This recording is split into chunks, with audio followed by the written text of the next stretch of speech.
নমস্কাৰ ভিউৱাৰ্ছ, মই সংগীতা। আজি আকৌ আহিছোঁ এটা নতুন ৰেচিপিৰ সৈতে। এই ৰেচিপিটো খাবলৈ বহুত সোৱাদ হয়। যদি আপোনালোকে এনেকৈ বনাই খোৱা নাই, এবাৰ বনাই খাওকচোন। আৰু যদি মোৰ এই ৰেচিপিটো ভাল লাগে তেনেহ'লে মোৰ চেনেলটো ছাবস্ক্ৰাইব কৰি ল'ব আৰু লগতে থকা বেল আইকনটো দবাই দিব। তেতিয়াহে মোৰ আহিবলগীয়া নতুন নতুন ৰেচিপিসমূহ পাই থাকিব। এতিয়া বলক ৰেচিপিটো বনাওঁগৈ। এয়া লৈছোঁ মই তিতা কেৰেলা 1 পোৱা। তিতা কেৰেলাকেইটা মই এতিয়া এনেকৈ মাজেৰে ফালি চামুচ এখনৰ সহায়ত গুটিখিনি উলিয়াই ল'ম।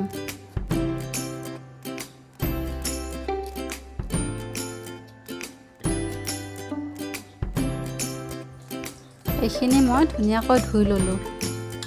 এতিয়া মই তিতা কেৰেলাখিনি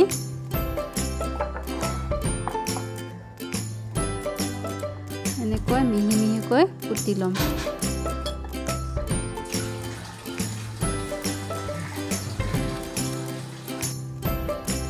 এয়া মই গোটেইখিনি এনেকৈ কুটি ল'লোঁ। এয়া লৈছোঁ মই ভাজি লোৱা মাছৰ মূৰ 2টা। এয়া লৈছোঁ এটা মই সিজোৱা আলু। আলুটো মই এতিয়া এনেকৈ বাকলি গুচাই এনেকৈ অলপ ভাঙি লৈছোঁ আলুখিনি। মিঠাতেল লৈছোঁ প্ৰয়োজন অনুসৰি।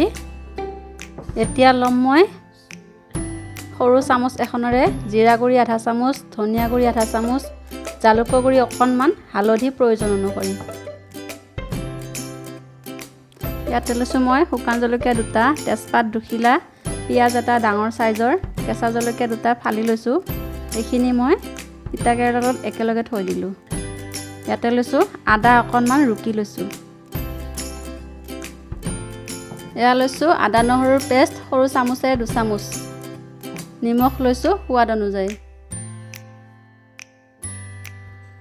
এয়া আমাৰ ৰেচিপিটোৰ কাৰণে গোটেইখিনি বস্তু ৰেডি হৈ গৈছে। বলক এতিয়া ৰেচিপিটো বনাওঁগৈ।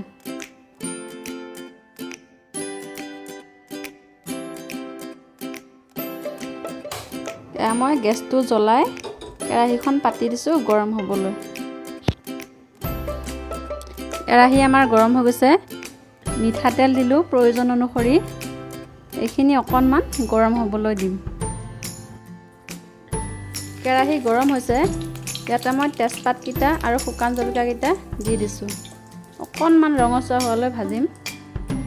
এয়া হৈ গৈছে। এতিয়া মই ইয়াতে পিঁয়াজখিনি দি দিছোঁ।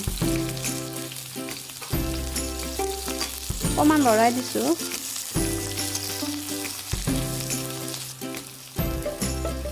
আদাখিনিও দি দিছোঁ একেলগে। এইখিনি মই এতিয়া অকণমান ৰঙচুৱা হোৱালৈ ভাজিম। পিঁয়াজখিনি আমাৰ ৰঙচুৱা হৈ আহিছে। ইয়াতে মই এতিয়া আদা নহৰু পেষ্টখিনি দি দিছোঁ।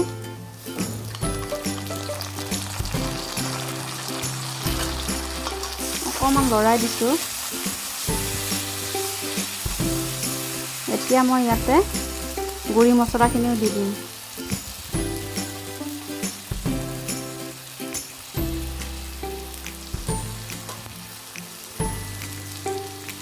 মছলাখিনি মই এতিয়া 2 মিনিটমানৰ কাৰণে ভাজি ল'ম।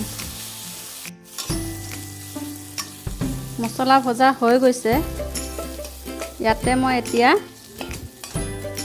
তিতা কেৰেলা আৰু ফালি লোৱা জলকীয়াখিনি দি দিছোঁ।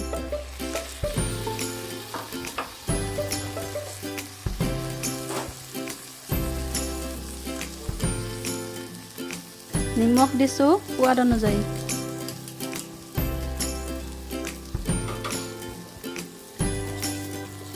এইখিনি অকণ লৰাই লৈছোঁ।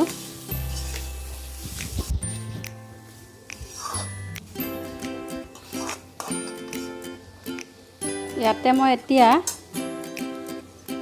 মাছৰ মূৰখিনি দি দিছোঁ। আলুখিনিও একেলগে দি দিছোঁ।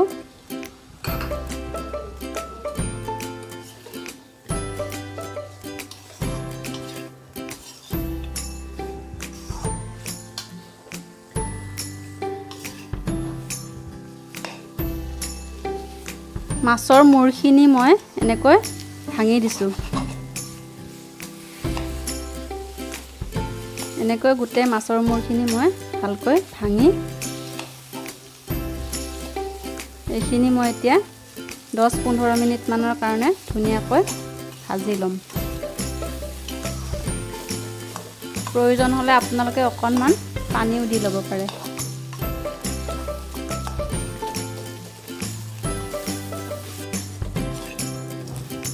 এতিয়া মই তিতা কেৰেলাখিনি 10 মিনিটমান এনেকৈ ভাজি ল'লোঁ।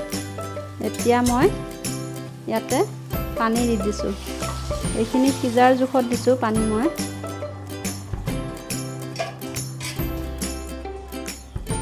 পানী প্ৰায় মোৰ আধা লিটাৰমান হ'ব।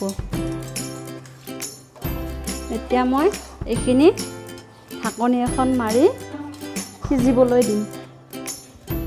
মাজে মাজে আপোনালোকে লৰাই চাই থাকিব।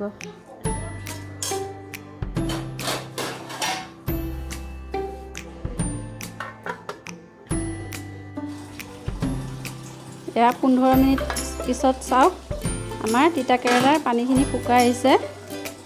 তিতা কেৰেলাখিনিও ধুনীয়াকৈ সিজি গৈছে।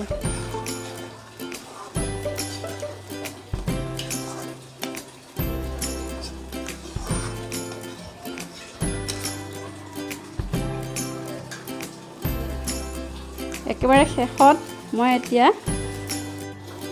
ইয়াতে এচিকুট চেনি দি দিছোঁ সোৱাদৰ বাবে। আপোনালোকে নিদিলেও কোনো কথা নাই। গেছটো অফ কৰি দিলোঁ। এয়া আমাৰ ৰেডি হৈ গ'ল মাছৰ মূৰৰ লগত তিতা কেৰেলাৰ ভাজি। এই ৰেচিপিটো খাবলৈ বহুত সোৱাদ হয়। আপোনালোকে এবাৰ খাই চাওক আৰু যদি ভাল লাগে তেনেহ'লে লাইক কৰিব, শ্বেয়াৰ কৰিব আৰু কমেণ্ট কৰি জনাবলৈ নাপাহৰিব। আজিলৈ আহোঁ, ধন্যবাদ। আকৌ আহিম এটা নতুন ৰেচিপি।